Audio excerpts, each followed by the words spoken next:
एक समय एक बहुत ही दुखी युवक एक महात्मा के पास पहुंचकर उनसे कहता है कि हे साधु महाराज, मैं अपने जीवन से बहुत दुखी हूं।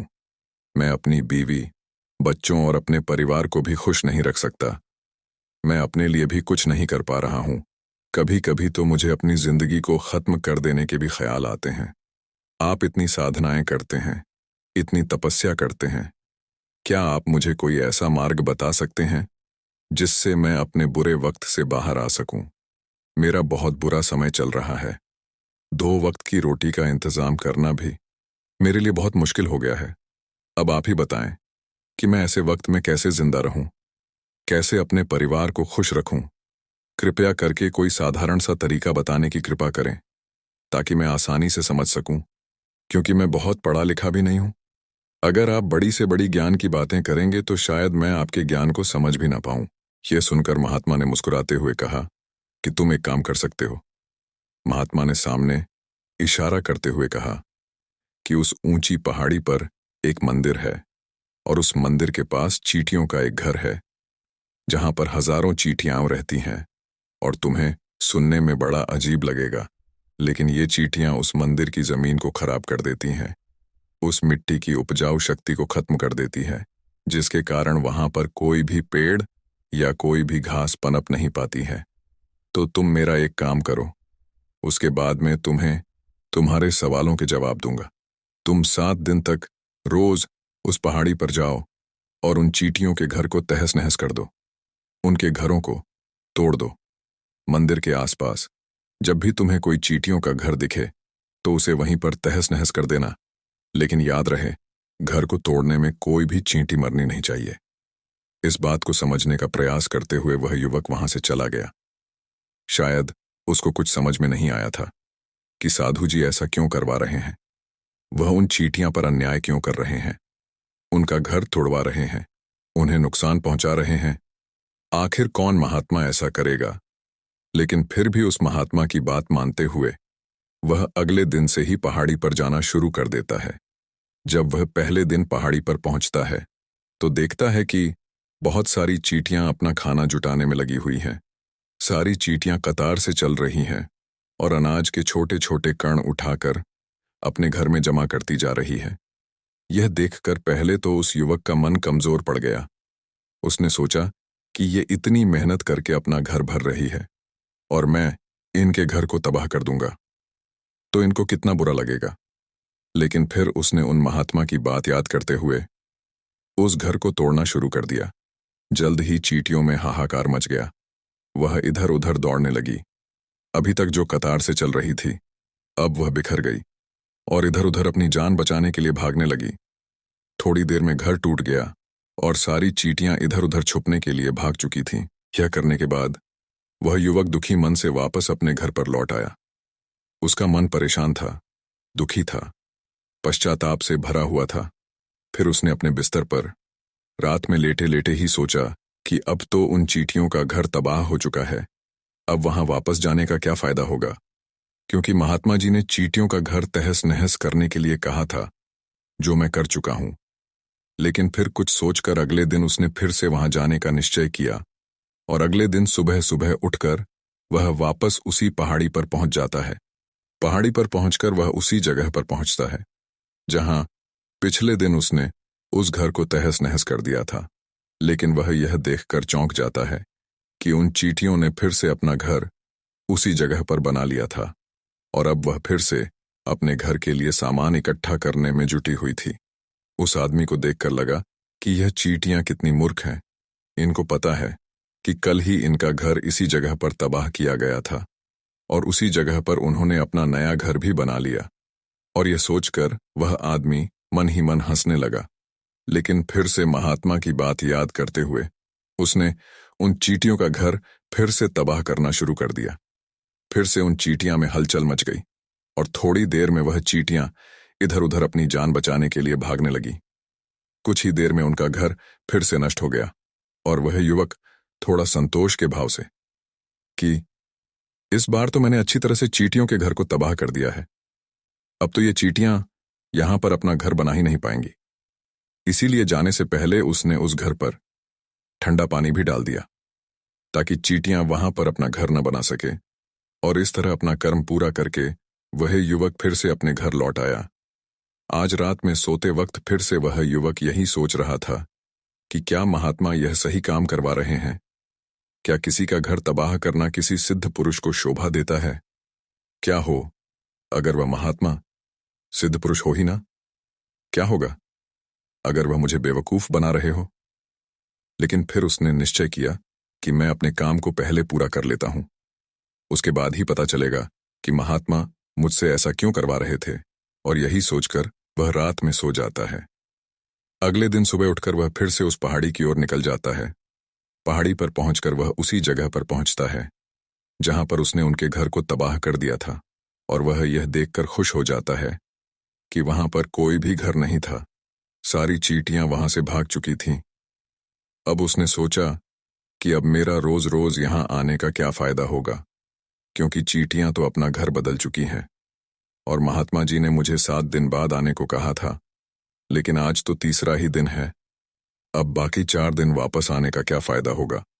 और यही सोचकर उसने निश्चय किया कि यहां से वह सीधा उन महात्मा जी के पास जाएगा और उनको यह सारी खबर बता देगा।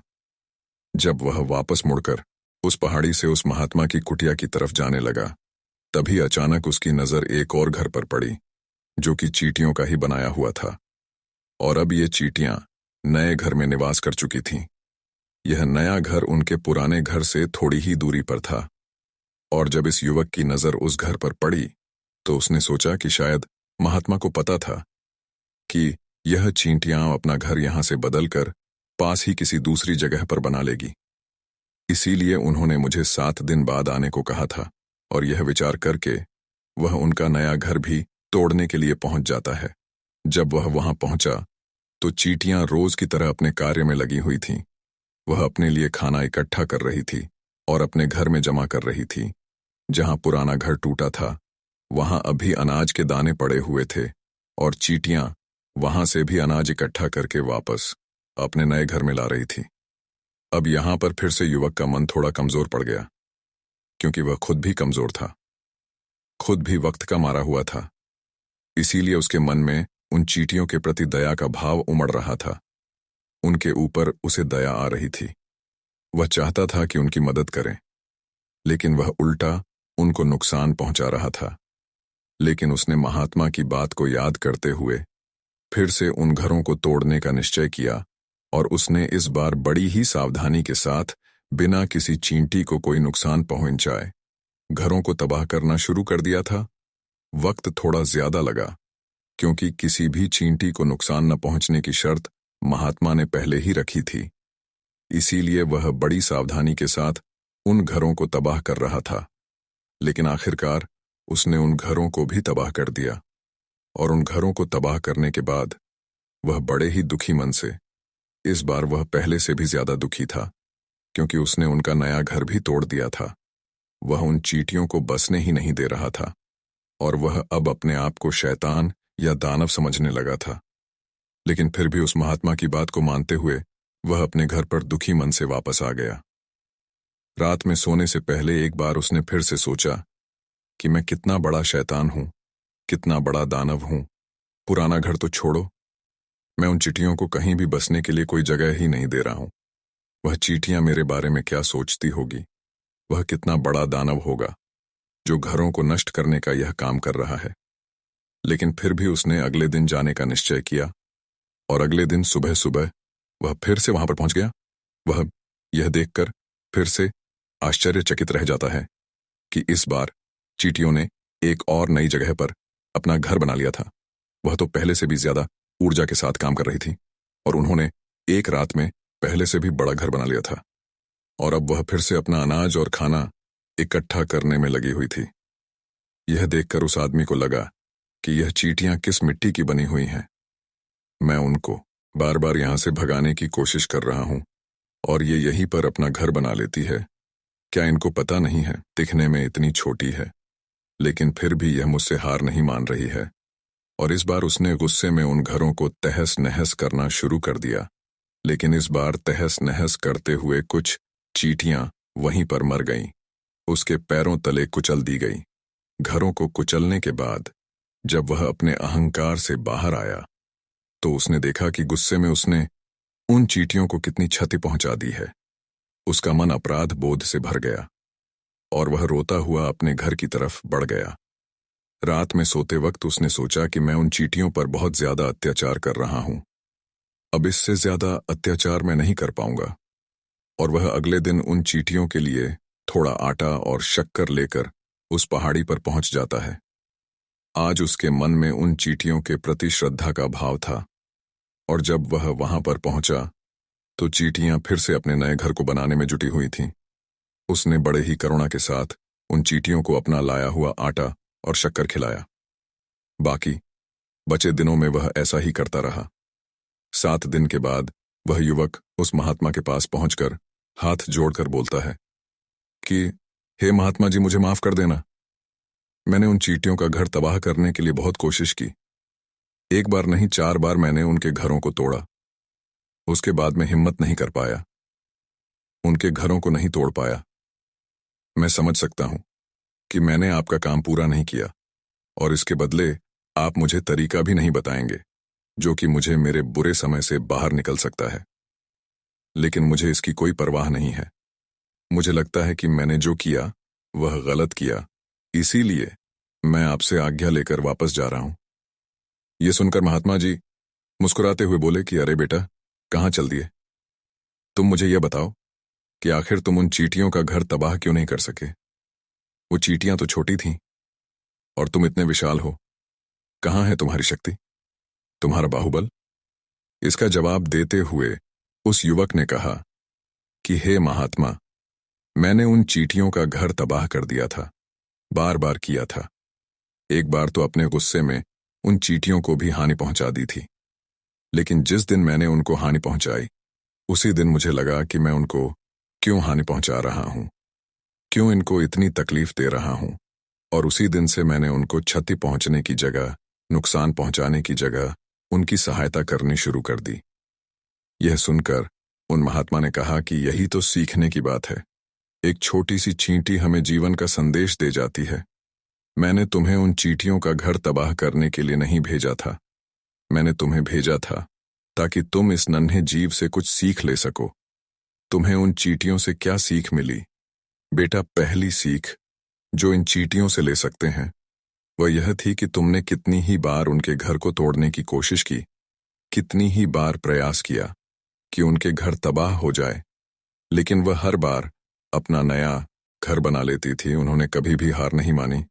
अगर वह हार मान लेती तो वो चींटियां तुम्हें वहां पर नहीं मिलती। जीवन कार्यशीलता का नाम है, लेकिन हम मनुष्य 1-2 बार हार मिलने पर ही टूट जाते हैं, हताश हो जाते हैं और फिर जीवन में प्रयास ही नहीं करते। और कुछ लोग तो अपनी जिंदगी को खत्म करने को उतारू हो जाते हैं। लेकिन जानवरों में तुमने एक बात देखी होगी कि वह अपना जीवन खुद से कभी खत्म कर ही नहीं सकते हैं। तुमने कभी नहीं सुना होगा कि किसी जानवर ने आत्महत्या कर ली, चाहे वह जानवर कितना भी भूखा क्यों ना हो, कितना ही दुखी क्यों ना हो, लेकिन वह अपने जीवन के लिए हमेशा संघर्ष करता रहता है। लेकिन वहीं दूसरी तरफ हम मनुष्य 1-2 बार हताश होने पर ही अपना जीवन खत्म कर लेते हैं। जीवन तो कर्मशीलता का नाम है और मृत्यु आखिरी विश्राम है, परम विश्राम है। इसीलिए मृत्यु से पहले प्रयास करना कभी मत छोड़ना, क्योंकि मृत्यु के बाद तो तुम परम विश्राम में चले ही जाओगे। तो उससे पहले काम करना क्यों छोड़ रहे हो, क्यों हताश हो रहे हो? अगर तुम्हारा एक घर टूट गया है तो दूसरा घर बनाने का प्रयास करो, कोशिश करो, और कोशिश करने वालों की कभी हार नहीं होती। यह तुम उन चींटियों से सीख चुके हो। देखने में तुमसे कितनी छोटी है ये चींटियां और तुम इतने बड़े हो, लेकिन उनका मन तुम्हारे मन से भी बड़ा है। कितना विशाल है उनका दृढ़ संकल्प कि इतनी बार घर टूटने पर भी उन चींटियों ने कभी हार नहीं मानी। दूसरी सीख यह है कि जब भी हमारे ऊपर बुरा समय आता है, हमें लगता है कि यह समय कभी नहीं जाएगा, यह समय मेरे जीवन को बर्बाद कर देगा, मुझे कभी नहीं जीने देगा। और अपने इन्हीं ख्यालों से, अपने इन्हीं विचारों से, जिनका असलियत में कोई भी अस्तित्व नहीं है, वह सिर्फ विचार है, और यही विचार हमारे मन को दुखी कर देते हैं और इसीलिए हम प्रयास करना भी छोड़ देते हैं। लेकिन तुम खुद सोचो कि बार बार प्रकृति हमें क्षति पहुंचाएगी, नुकसान पहुंचाएगी, लेकिन कब तक पहुंचा पाएगी? अगर हम बार बार फिर से उठकर फिर से नया प्रयास करते रहेंगे तो प्रकृति भी हमारे सामने घुटने टेक देगी और वह भी एक दिन हमारे ऊपर दयावान हो जाएगी, कृपालु हो जाएगी और वह हमें वह सब कुछ देने लगेगी जिसकी हमने कभी कामना की थी। तुमने खुद देखा कि तुम उन चींटियों को तबाह करने के लिए पहुंचे थे, लेकिन बाद में तुम ही उन चींटियों को शक्कर और आटा देने लगे। तुम ही उन पर कृपालु हो गए। क्यों हुए? क्योंकि तुमने देखा कि वह चींटियां हार ही नहीं मान रही है। इसी तरह अगर तुम भी अपने जीवन में कभी हार नहीं मानोगे तो एक न एक दिन यह प्रकृति तुम्हें वह सब कुछ देगी जो तुम अपने जीवन में पाना चाहते थे। इसीलिए हमेशा ये दो सीख याद रखना, कर्मशीलता के साथ कार्य करते जाना और दूसरी कि कभी किसी परिस्थिति में हार मत मानना। तो दोस्तों, आप इस प्रेरणादायक कहानी को अपने मित्रों के साथ शेयर जरूर कीजिए और कमेंट बॉक्स में नम शिवाय लिखना ना भूले। ओम नम शिवाय।